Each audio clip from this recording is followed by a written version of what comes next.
Hey everyone, welcome to another review. Today we're going back to 2013 for a superhero movie that I haven't seen before. I've heard things of it, and I've slightly seen it. now we're here to talk about none other than the Wolverine.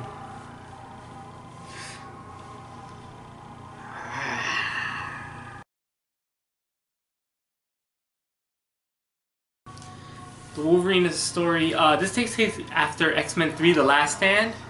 So Wolverine Logan is dealing with the effects of having to kill Jean Grey in the last movie, and in this movie he is followed by a young woman named Yuriko and told to come back to Japan to see the last rites for a gentleman he had saved in World War II during the Nagasaki atomic bomb test, or atomic bomb usage. It's not a test. No, it wasn't a test.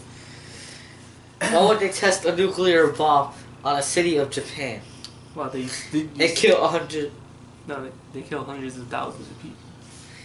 in the process? Yeah, why would they test something like that? Oh, they tested somewhere else. So he goes. So the old man calls Logan in to ask him if he can take his mutant healing factor from him. Logan says no. From there, and that night, it appears like the old man has passed away. And at his funeral, his granddaughter, Gets captured. Makiro? No, Makiro. Mariko. Gets captured, and soon her and Logan are on the run from at least two different people trying to kidnap her. Her dad and... So, yeah, this movie, this is the most violent PG-13 movie you'll ever see. And the bloodiest. There's a surprisingly amount. There's not a lot of blood as far as when people get like hit or stuff like that, but in the aftermath you do see a lot of blood. I don't know why they had to throw in that curse at the end. This is definitely getting a PG-13 rating regardless of it, which is the same line Logan says in X-Men First Class. Yeah, it's surprisingly a very violent movie. This is also a pretty well choreographed movie for most of the fight sequences. Some of the wire effects where you see people start flipping as they get thrown around always annoys me. But Hugh Jackman is his usual self, solid as Wolverine. I was telling Jeff this before we started rolling. Other than the beginning scene in a bar, the main cast has no Americans in it. Remember, Hugh Jackman's Canadian. There's one of the main villains is a woman named Viper. She's a Russian, and everyone else is Japanese.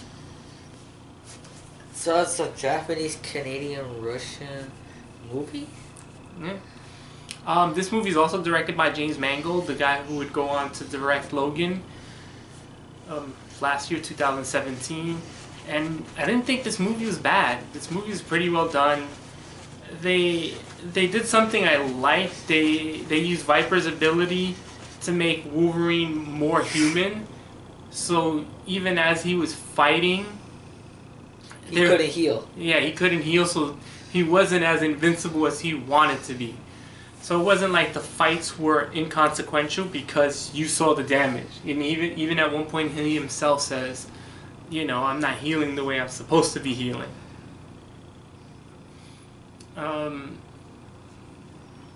That's it as far as, like, it was fine. The movie was pretty good.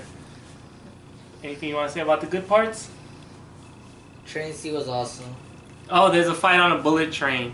You want to explain it or just say a little bit about it? It was cool. Wolverine gets supposedly smuggled or something like that. And there's this group of 5 people, obviously Japanese, who try to attack him. But this goes straight out the window. Because 3 of those men get flown off the train. 2 of them survive on the rooftop. And then we have a rooftop scene. That was pretty well done. Which was pretty good and pretty funny. Because one of the guys who was taken out was actually fooled when he died. Yeah, because they had to jump so that way they didn't get hit by the signals. But for the third time they had to jump, he fake jumped and the guy actually jumped. And he gets smacked by the signal above.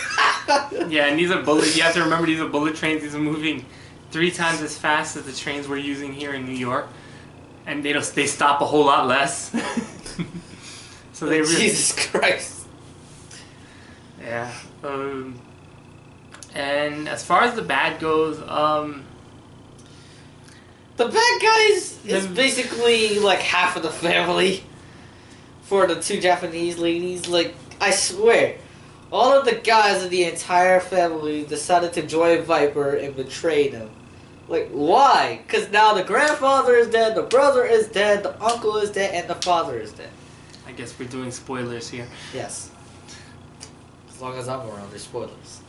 Yeah, I didn't really care. It was fine until like the last 10. Once they introduced the actual main villain, the Silver Samurai, it got pretty silly with people turning on each other for no particular reason, and just like fight scenes that weren't explained. Like, how is he getting? I guess since we're doing spoilers, so we end up finding out that the Silver Samurai was the old man from the beginning, and somehow he was. Yeah, the grandfather, and somehow he was drilling into Logan's claws and stealing his healing factor, but it was never explained how. And then people just start turning on each other for no reason. And there's another scene where the Silver Samurai robot gets shot with the brother's arrow. Like, the arrow from CW does not go there. And the robot doesn't function well. Like, no, he just stops for like a whole minute for no reason. Like, what? You can't see the screen or something? There's something wrong? And at first I thought there was someone in the helmet, because if you looked at it, yeah, he was under the helmet. No. Before that, when you saw the arrow in the robot's eye, you saw blood, or you saw like some type of liquid trickling down. So I was like, oh, he caught someone's eye, but he didn't. It was just lubricant, I guess. Because when they later revealed the grandfather, he was under the head. I was like, wait, so... Yeah, he was like in the chest cavity. So how did that work? Yeah. Also, I guess I don't want to put this as a bad thing, but the end has a mid-credit scene that gets no payoff, because it's there to set up, I guess, a 4th X-Men movie that never happens. So, I mean, I would just say watch it just to laugh. And to see what would the next movie... Actually, the next movie will be... Days of Futures Past. No, the next movie will be recycled as Days of Futures Past. Because Days of Futures Past takes place way before this one. Because Days of Futures Past takes place in the 70s. Oh, yeah. But, yeah, that's about it. It's the first 3/4 of the movie are really good. Actually really compelling for a movie that's just basically a, protect this character movie. And then the last act got a little bit way too goofy and superhero-y movie type. You want to give it a score? 7.5. 6.8. The last it wasn't a great movie at the beginning, but it was at least interesting, and it moved rapidly. Just the ending just completely fell apart, and just like, what were you guys doing? But James Mangold he'll recover with his next movie, Logan. So can't feel too bad for him. Anything you want to say? You crack me up, little buddy. Bye.